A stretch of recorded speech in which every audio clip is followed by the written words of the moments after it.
I won millions in the lottery and decided not to tell anyone. I asked my family for help as a test. Only one person lent me a hand. I'm 35 years old, living in Ohio. Until a few months ago, I was just another guy trying to survive on a mediocre salary, putting up with humiliation at work. My family never saw me as someone valuable. I have 2 brothers and a sister. My parents always treated my older brother, James, as the pride of the family. He started a marketing company with their financial support and lives his life showing off his success. My younger sister, Jessica, has 2 children, works as a cashier at a supermarket, and can barely pay her rent. My other brother, Ethan, constantly changes jobs and still lives with my parents despite being 30. I was always the forgotten middle child. My parents never offered me support. When I was laid off at 26, they didn't even offer me a couch to sleep on. When I needed money to fix my car to keep going to work, James told me, his exact words, that sometimes it's better to accept that some people are born to stay where they are. Earlier this year, I won the lottery. It wasn't a crazy amount like $300 million, but it was enough to change an ordinary person's life, a little over $18 million after taxes. I was in shock for weeks. I hired a lawyer, put together an investment strategy with an advisor, and kept everything a secret. I continued living in the same place, going to work, faking normalcy. But something started eating at me, the way my family had treated me all these years, always ignored, always seen as a nuisance. So, before making any major decisions, I decided to run a test. I quit my job and made up a story that the company I worked for had gone bankrupt and I was facing financial difficulties, overdue bills, a broken-down car, unable to pay rent that month. I went to see my parents, James, and Ethan. They all listened.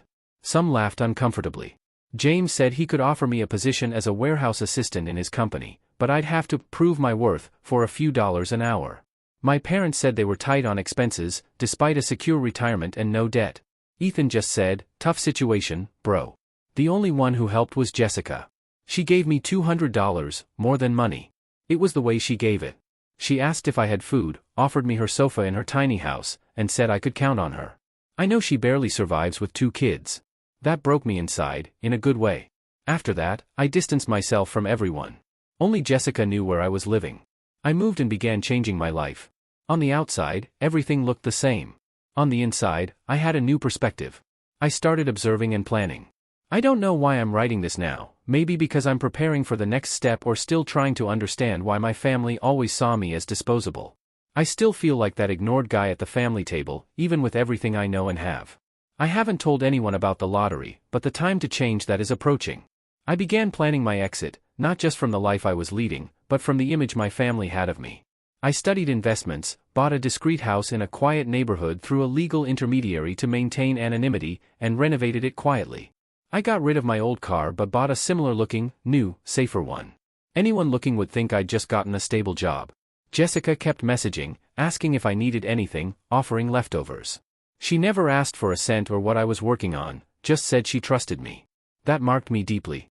One day, James showed up at my old apartment building. The doorman messaged me that a man in a suit was demanding to know where I was. I found it strange but ignored it. A week later, my mother called, saying James was telling everyone I was irresponsible, abandoning the family out of pride. She ended with, "What you're doing to your older brother, who's always been an example, isn't fair." I swallowed hard. Until then, I was considering helping my parents with more than basics. After that, I reevaluated everything. They were worried about James's emotional well-being, not mine. They never asked if I was eating, sleeping, sick, or in crisis. I continued observing from a distance. James's company seemed fine, but I noticed signs, ads for temporary jobs, moving to a cheaper office, fewer social media posts about business trips.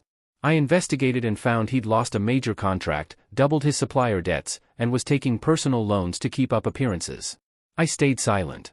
Meanwhile, I discreetly founded a consulting firm for small family businesses seeking financial restructuring, hiring good professionals carefully.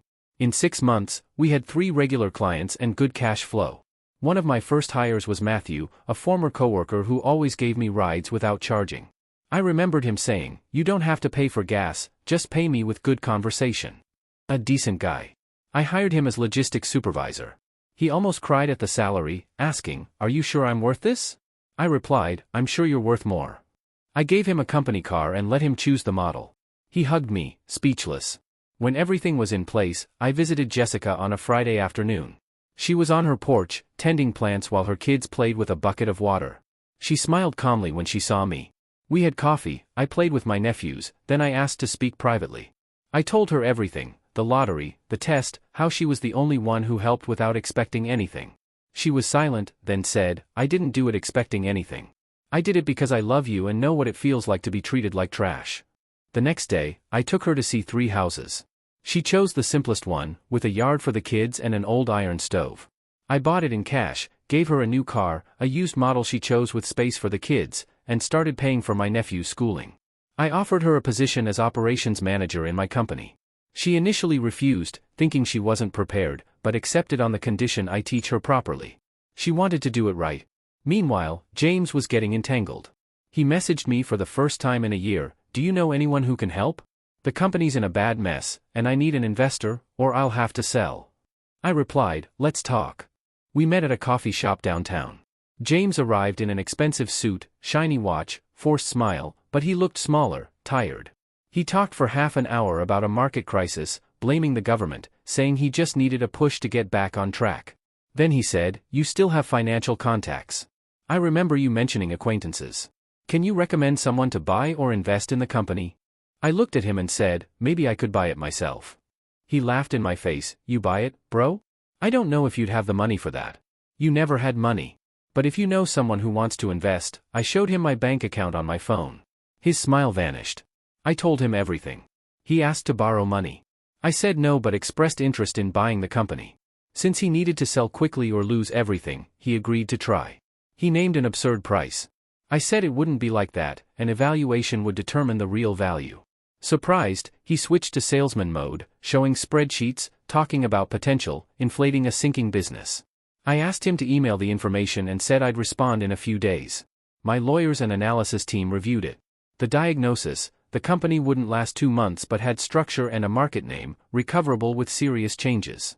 We closed the purchase for a symbolic value. I could have let it go bankrupt and bought the remains for nothing, but I ensured the contract made the company 100% mine. James, if he wanted to stay, had to submit to new management and accept the position I assigned. He accepted, not because he wanted to, but because he had no choice. The following week, I called a meeting with all employees, introduced Jessica as the new administrative manager reporting to me, and announced a restructuring plan, eliminating redundant positions, including James's old role, an empty title with a huge salary. He was demoted to commercial analyst with targets and supervision. He stayed silent during the meeting, not even looking at me. The message was clear. Since then, he arrives at work at 8 a.m., clocks in, attends meetings, speaks only professionally. The spark in his eyes is gone. So is the arrogance. Some colleagues say he's changed. I don't respond or explain. I just observe. My parents called, indignant, saying I was humiliating my brother, that he needed support, not punishment. I asked if they remembered the last time they asked how I was. Silence. My mother murmured, he's always been very sensitive. Since then, I only cover their health insurance, nothing more. I don't cut ties but don't deepen connections. They realized the cord tying me to that old dynamic was cut. Ethan tried to get close after hearing about the company purchase, messaging that he was proud and always believed in me, offering to help. I politely declined, leaving no room for doubt. Matthew, my ride-giving colleague, is still the supervisor, one of the most respected team members. He never demanded anything, just worked with dedication and respect. I gave him a generous bonus after the first semester. He thanked me, saying, "You're changing lives, man." I replied, "I'm trying to change mine. The rest is a consequence." Sometimes, I feel a lump in my chest, not happiness or anger, but a mix of relief and emptiness, as if I waited so long for recognition that meant nothing in the end. When I had power, I realized I didn't want revenge, but respect, genuine or worthless. On Jessica's birthday, I took her kids to a water park. It was the first time I saw them laugh without care, eat what they wanted, without hearing no. Jessica hugged me, saying it was more than any gift, you gave them a childhood I could never give. That hit deep. For the first time, I felt I was doing something right, not for revenge, but for someone who believed in me when no one else did. Update 1, news of my company purchase spread faster than expected. Someone from the old team posted a photo of the new ID badge with my name as CEO, tagging the location. I got messages from distant cousins, old schoolmates, even people who ignored me at family barbecues, all happy for me, recalling my hard work. My mother asked if she could mention it in her church group to raise the family's name. I replied, do what you think is best, but it turned my stomach. James stayed silent but became more helpful at work, even praising Jessica's presentation once, forced, mechanical, but there. Neither of us responded. Jessica continued with firmness. Tension escalated when James learned he'd lose the company car, an Audi leased under the old management. I emailed him, giving him a month to return it. He stormed into my office, saying, "This is personal, isn't it?" I replied calmly, "No, this is management." He turned red, shook his head, and slammed the door but returned the car on time. 2 days later, my mother called, crying, saying I was destroying her son out of pride. I listened silently, then said, "Mom, did you know James never helped when I was unemployed, laughed at me, said some people are born mediocre?" She whispered, "He shouldn't have said that," and hung up. The next week, Ethan showed up unannounced, trying to hug me, saying he took a technical course and was ready to contribute. I told him to leave a resume and follow normal channels. He didn't like that, saying family should have priority. I replied, "The priority is for those who respected me when I had nothing." Jessica overheard and later said, "You did the right thing." They never understood respect doesn't begin when money appears. Rumors spread that I only bought the business with outside help or was a front for an investor, even involved in gambling. I held a meeting with all leaders, showed contracts and values, not to justify, but to prove it was my merit. James was there, staring at the floor. The atmosphere changed, some looked at me with respect, others with fear. I wanted neither, just professionalism.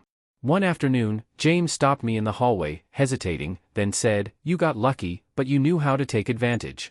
I'll give you that." I could have thrown years of humiliation in his face but said, "The luck was not having to depend on you." He nodded, somewhat ashamed, and walked away. That Saturday, I visited Jessica, bringing toys for her kids and a toolkit for her new husband, a decent, hard-working man I didn't know well. He greeted me suspiciously but relaxed seeing the kids hug me. Jessica said he thought I was an arrogant millionaire who forgot his roots. I replied, "I haven't forgotten. I just learned not to go back where I was never wanted." She laughed and said I could come over anytime. We had dinner on the patio, kids splashing in an inflatable pool. For the first time, I felt part of something real, simple, without masks. On Sunday, my father called, rare for him. He asked to stop by the company to talk about the family. I agreed, outside business hours, direct conversation, no speeches. On Monday, he arrived, nervous despite his tough attitude. He sat silently, then said, "We were wrong about you. I thought you were weak, too sensitive, but you were the only one who didn't break, the one lifting everyone up." My eyes welled up, but I held it in. I replied, "I'm not lifting anyone up, Dad. I'm giving back what I received. Whoever supported me got something, whoever turned their back reaped what they sowed." He nodded, then asked for help with the house's mortgage due to difficulties. I said no but would continue paying health insurance and cover real medical emergencies. He didn't insist, thanked me for what I was doing, and left. The next week, James asked to talk frankly.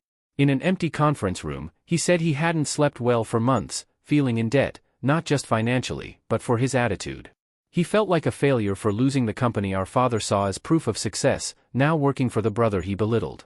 I listened, remembering every time he laughed at me, ignored me, called me a drag. He said, "I don't expect forgiveness, but I needed you to know I know what I did." I replied that I wasn't there to punish, but I wouldn't pretend nothing happened. The weight he felt was what I carried my whole life. If he wanted to stay, he'd follow the same rules as anyone else, no privileges, just work. He nodded, saying he understood. Since then, James has been reserved but efficient, meeting deadlines, never late, no complaints. He sometimes averts his gaze, maybe shame, maybe fear of mistakes.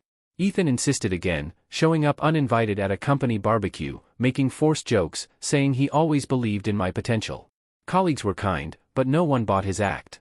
He approached, saying, "Bro, we should get closer. We're getting old, aren't we?" I replied, "You had your whole life to get closer. It's too late to force things." He tried to laugh it off but left early. My mother emailed, saying she missed me, wanted a family Christmas, and that resentment shouldn't win. No apology, just an invitation disguised as reconciliation. I didn't reply or go. Instead, I spent Christmas with Jessica's family, bringing toys, cooking with her husband, watching movies with popcorn. It was the first time in years I ended a family event without emptiness. Update 2, the most concrete change happened 2 months ago. James was summoned to lead a client presentation. I wanted to see what he'd learned. He was professional but inflated numbers and made unaligned promises. The client noticed, asking me if it was trustworthy to continue with him. That hurt deeply. I wasn't risking the company's reputation or Jessica's operational leadership for James's ego. I called a meeting with James, Jessica, and HR, explaining the incident, its consequences, and my expectations. He tried to justify it, saying he was trying to impress.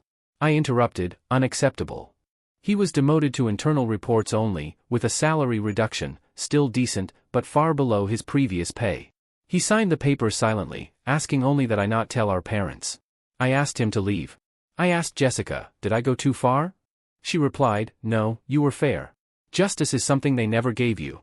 The next week, a quiet intern, just over 20, stopped me in the hallway. I thought he'd quit, but he said, thank you. I never thought I'd work where people like me have a voice, where a black woman like Jessica has real power. She's an inspiration for my mom, and you are for giving her space. I was speechless. In my office, I cried, not from anger or relief, but from releasing years of invisibility. I'd created an environment where no one had to kneel to be seen. I improved the employee health plan, created an emergency fund for collaborators, and gave Jessica autonomy to lead social projects with quarterly profits. James stayed silent, watching with a mix of bitterness and regret. He knew the game had changed, he was just another piece on a board he once thought he controlled. Over time, James's presence became almost invisible. He did his job, didn't meddle, and spoke minimally. I knew he felt humiliated, but unlike his mockery of me, I never responded in kind, just kept a cold, fair distance. My mother showed up at reception unannounced. Jessica messaged, your mom's here. She's insistent. I met her in a meeting room. She started with a fragile act, talking about family, unity, forgiveness, how important I was. Then came the real part, trouble with the house, late mortgage, risk of losing it. I said I'd continue paying health insurance and cover emergencies, but not their decisions. She cried, saying it was hard to see a son refuse help. I replied, what was hard was being invisible for 30 years. I learned to live without your affection. Now you'll learn to live without my money. She tried to argue, but I opened the door, the conversation ends here. She left without looking back. Relatives started commenting that money had gone to my head, that I was ungrateful, playing boss. At a shared lunch, a cousin stammered when I asked what she knew about my story. I said, then keep your mouth shut about my life. Jessica messaged, you don't have to prove anything. Just live. The rest is noise. Maybe the hardest part isn't the money or changes, it's realizing you wanted to be seen by family, and when you are, it's too late for sincerity. They see the bank account, not you. I didn't want to be James's boss, just treated as an equal, valued. Maybe that was never within reach. Maybe I spent too long chasing love that never existed. A week later, I got an envelope with no return address, a 3-page letter from my father. It recalled my childhood, my science fair win, the day I broke my arm and cried alone because he was late. He said he was proud but was raised to believe showing feeling makes weak children, a rule that hurt even when he followed it. Then he asked for mortgage help so he and mom could grow old with dignity. I folded the letter and didn't reply, not from revenge, but because help would come with expectations of redemption. They didn't want to build anew, just regain control. That wasn't happening. That month, Jessica got an offer from a competitor, better salary, more benefits. I thought she'd accept, but she rejected it. I don't trade dignity for money. Here, I have a voice, purpose, and work with someone who trusts me. That's priceless. I nodded, gave her a raise and bonus the next month, the least I could do. At the company's anniversary, we had a simple team event. Jessica spoke, saying the company was built by someone no one believed in, not even his family, now a space where no one had to beg to be heard. People applauded, some emotional. I stood with my glass, heart racing, seeing respect, not fear or flattery, in faces that once barely greeted me. That night, in the parking lot, I looked at the building, thinking of everything since the day I asked for help and got excuses and contempt, and what I still wanted to build, not to prove anything, but to give space to the ignored. Update 3, today, almost 2 years later, I still have the same phone number, drive an ordinary car, wear simple clothes, but inside, I've changed. I'm no longer the guy needing approval to feel worthy. I know what I've built and who I can count on. James is still at the company as a process analyst, competent, without errors. His superiority is gone. Sometimes he looks at me, trying to understand how the scales tipped. He speaks with respect, not because I demand it, but because he sees someone he never knew how to look at. My parents live in the same house, paying the minimum mortgage, scraping by. I don't interfere, just ensure their health insurance. Contact is rare, birthday or year-end messages. I respond politely, nothing more. They lost the right to my life when they ignored me at my lowest. Ethan disappeared. I heard his supplement store went bankrupt in 6 months. He hasn't tried to reconnect, and he's not missed. Jessica is the heart of the company, graduated from an online university I paid for, respected by all. Her kids call me uncle, send drawings saying I'm their mom's work hero. I keep them in a drawer. Sometimes I think what would have happened if no one helped me. Maybe I'd have left for good. But one person saw me when no one else did. For her and people like her, I moved forward. I don't have a perfect family, but I have peace, worth more than any prize.